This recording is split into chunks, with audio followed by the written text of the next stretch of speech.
This is a story about a dude named Lane. He moved to the mainland and bought one place to stay. And then one day he went try to rent them out. And then he became one real investor man. Hey guys, this is Lane with the Simple Passive Cashflow Podcast. If you guys want to set up a free chat, I'd ask if you take a look at the first few Foundation podcasts and then set up a call with me on the contact page. Today's a Ask Lane podcast where listeners submit questions to me via email. First question is, what publications or different economic indicators do you look at to get a pulse of where people are moving and where the jobs are heading? A couple of things I look at are the van line report and the Uhaul report. So the van line report, these are the van lines that move a lot of white collar jobs around. So if you're in a professional occupation and your company moves you from one area to another, a lot of times they just pay for all the moving expenses or just give you a lump sum. But most of the time, they'll send you in these van lines, and this is when they put all your stuff into a container and ship it for you, and it's kind of the white glove treatment. You might have to search for it a little bit, but it's out there to get records of where all the people are moving to. Don't ask me for it, just search for it on your own. The other thing is the Uhaul report. Now this is a little bit easier to find, and I think this is a lot more valuable than the van line report. I think we've all used the Uhaul at one point. College kids are pretty notorious for this as they move every year for college. The Uhaul report encompasses a lot of blue-collar folks, people who are trying to move on their dime and trying to do it on the cheap. So they usually rent a van or a truck, and then they do a lot of one-way trips to the new place that they're trying to move to. Now, I think if we're trying to look for population trends for rental properties, the Uhaul report is where it's at. As you can see, a lot of people are moving to the southeast from high-priced places like from Washington, California. You know, they're going to Texas and the Carolinas. I know a lot of people that work for Boeing up here in Seattle. I mean, they're trying to get all the white-collar folks and all the manufacturing jobs to move to the Carolinas and the Southeast because things are much cheaper there. Another report to look at is the Ryder-Levitt-Bucknell report. So this is the crane index. Robert Kiyosaki said, don't buy where there is cranes. And it's a little counterintuitive, right? Because the cranes are where the progress are. But the cranes means development, and develop means speculation in most cases.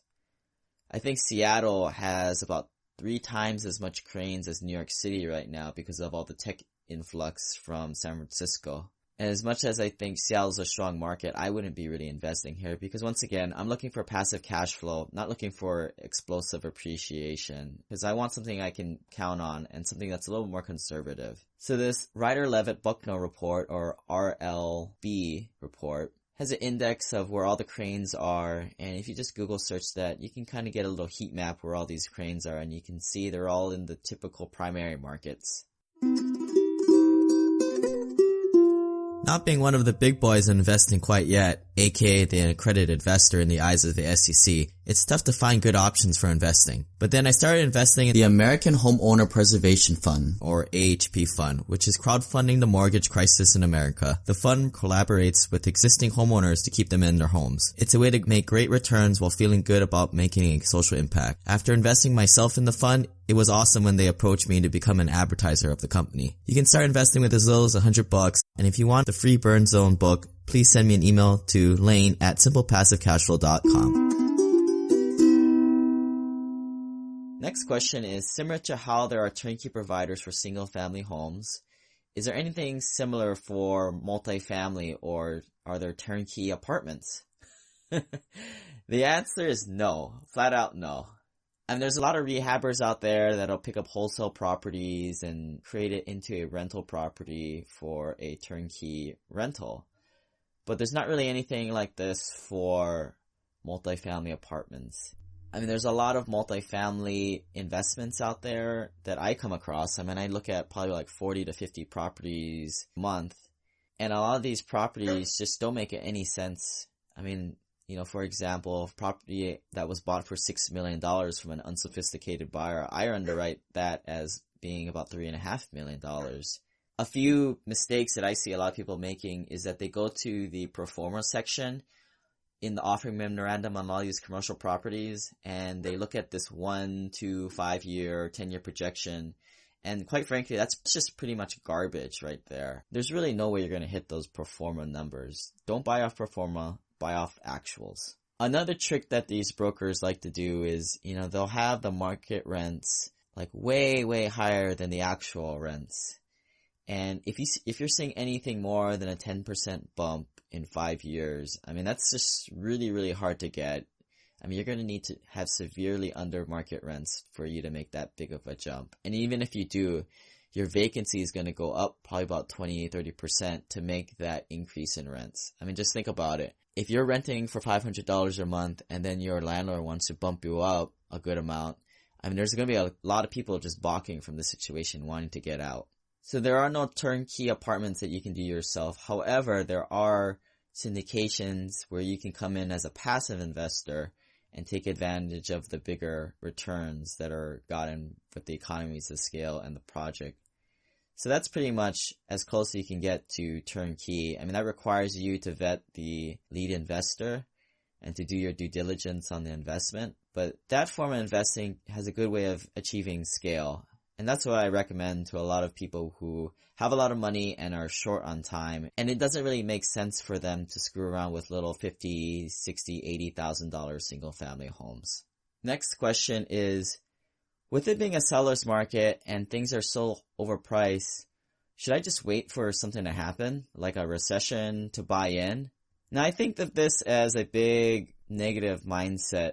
I mean, people have been saying this stuff since the beginning of time, I'll invest when the new governor in this area changes everything, or, the market cycles in this area, we're due for another recession, we're due for something every 8 to 12 years, or the interest rates are this way. I mean, these are just kind of excuses.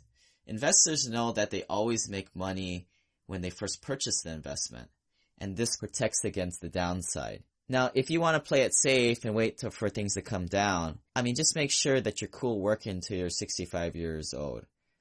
But if you want to take a little less risk and have a lot more reward, I would just be purchasing all the time. But make sure the property cash flows with a good buffer, so in case things do happen, you can at least hold on to that property. If you guys have any more questions, please email me at lane@simplepassivecashflow. And some updates on my own portfolio this past month. I had a property that had an unusual issue with some clay pipes.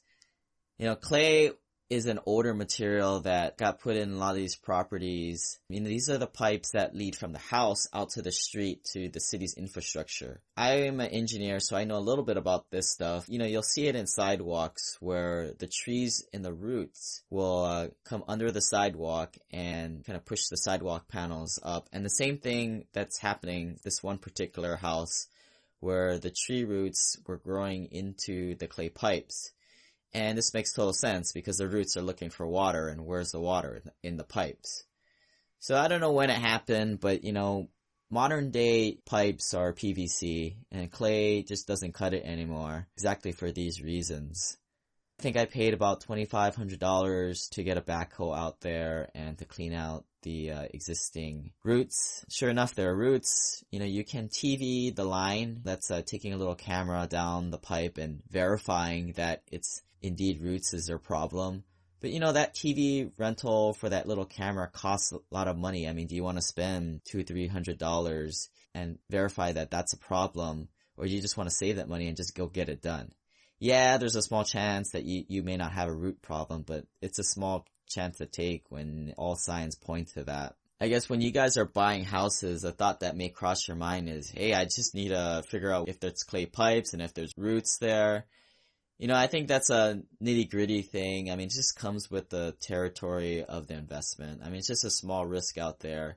I mean, you can't over-insure yourself. Yeah, you get your property inspection, and then if you have a septic tank, go get a septic tank inspection. But after that, I mean, if you want to inspect every little thing under the sun, I mean, really, why are we doing this? We're here to make money. We're not here to over-insure ourselves. That's why we have some cash reserves on the side to pay for something like this. And, $2,500, this will happen on an infrequent basis, and I can handle that. Sometimes I used to get a little sad that $2,500, and that's like most of the cash flow a year. But, the mindset I have these days is, Now I don't have to worry about roots in my pipes anymore, or, if I replace my roof, now I have the roof for the long time, or if the HVAC gets replaced, now I have a HVAC that's going to last a long time.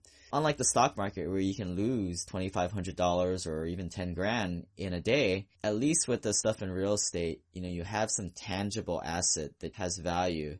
And as long as nobody steals your HVAC or something bad, you have that value there that you've purchased. Alright, that's it guys. We'll talk to you later. Bye. This website offers very general information concerning real estate for investment purposes. Every investor's situation is unique. Always seek the services of licensed third-party appraisers and inspectors to verify the value and condition of any property you intend to purchase. Use the services of professional title and escrow companies and licensed tax, investment, and or legal advisor before relying on any information contained herein. Information is not guaranteed, as in every investment there is risk. The content found here is just my opinion, and things change, and I reserve the right to change my mind. Above all else, do your own analysis and think for yourself, because in the end, you are the only person who is going to look out for your best interests.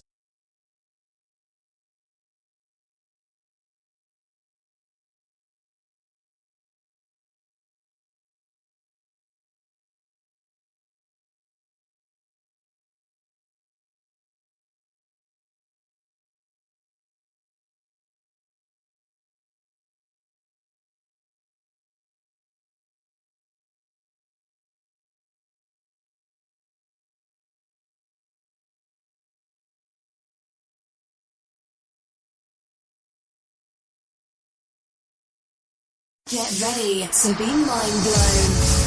And now for today's hashtag Lane Hack with Just the Tip. Run, don't walk your way to simplepassivecashflow.com and sign up for the Hui Pipeline Club and get in on the deal flow. Today I wanted to talk about some computer shortcuts and tips that I picked up along the way. First thing is to make sure that you guys have turned off your notifications. The Toyota production system came up with this idea of push and pull workflow. When these notifications come on your phone, these things are pushed to you.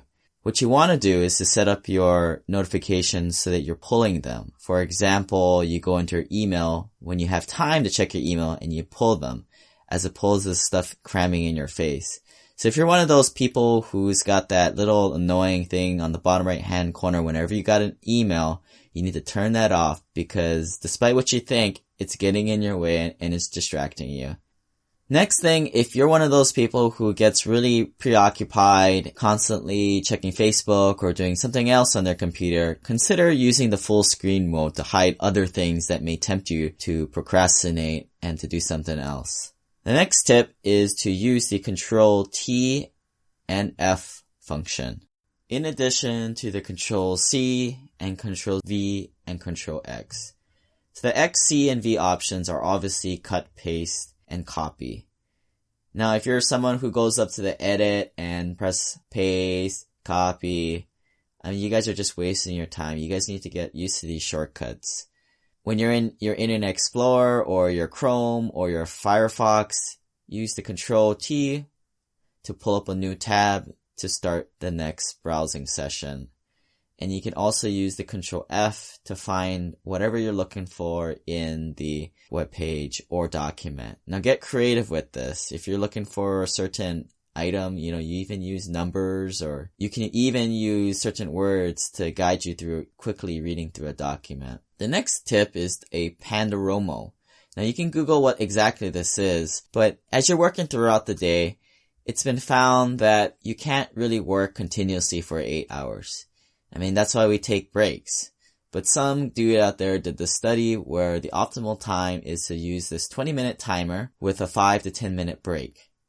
Or another version of this is a 47-minute timer with a 13-minute break.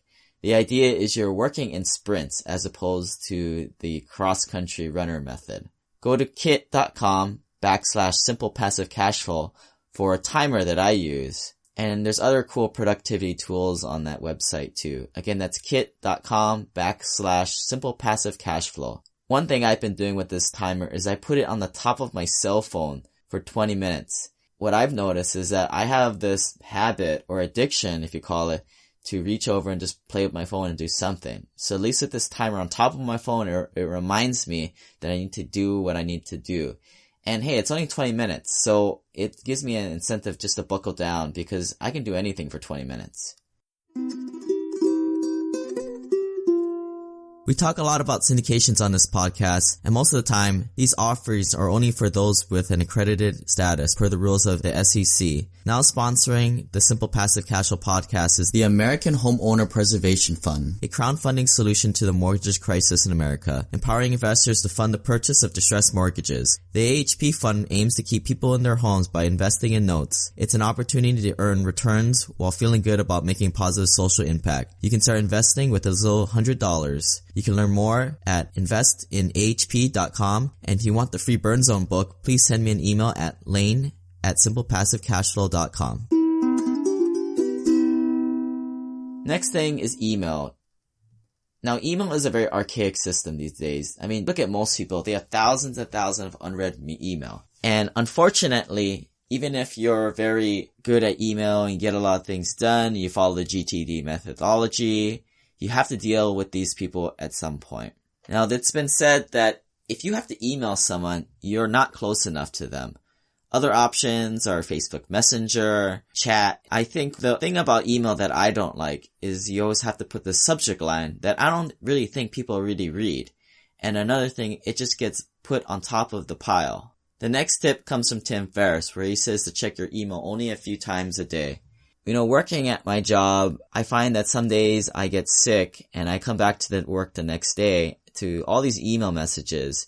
And one thing I found is that it seems like the issues work themselves out. Now, an email comes in, inevitably it gets sent to 5 to 8 people, and then there's this quick race to see who can answer it first. And then after a couple hours, everybody forgot about that email thread because it either got solved or it wasn't even important to begin with. Tim Ferriss recommends checking his email once a day at noon. Now, for some of us, it's just not practical to do that. But I think the important thing is just try not to have it up on your screen at all times. I mean, maybe check it 4 times a day, or even 2 times a day, or even at the top of every hour if you're so inclined. Every time we switch our intention, it takes us that much longer to get into what we were doing. There were studies that said that it takes a couple minutes to get back to what you were doing. A lot of us are hired to do professional activities and to do deep work, and if you're constantly being interrupted, it's impossible to get what you need done. The last tip today is a discussion on your overall goals. And to sustain these goals, you need to define what they are and to stick to them. There's a saying that for everything you say yes to, whether it's a lunch date, going out to this wine party, or going to the soccer game, just taking a walk, is something that you're saying no to, that maybe could be more important and aligned to your goals. And we all come to the beginning of the year or even the beginning of the month and we look at our goals and this is what we want. But if we're constantly filling our time with other things, then we're not consciously achieving our goals. This is inevitably called resistance, and this is the stuff that gets in the way of achieving what we really want. Just be a little cognizant of what we're saying yes to and what we're saying no to. The preceding Lane Hack was approved by Lane Kawaoka, an efficiency and productivity expert, traditionally educated with a BS in industrial engineering, masters in civil engineering and construction management, and professionally licensed engineer in Washington State, with over a decade of in-field experience, supervising construction crews and managing over $100 million capital projects in both bureaucratic public and cutthroat private sectors. And by the way, every situation is different, and remember to think for yourself.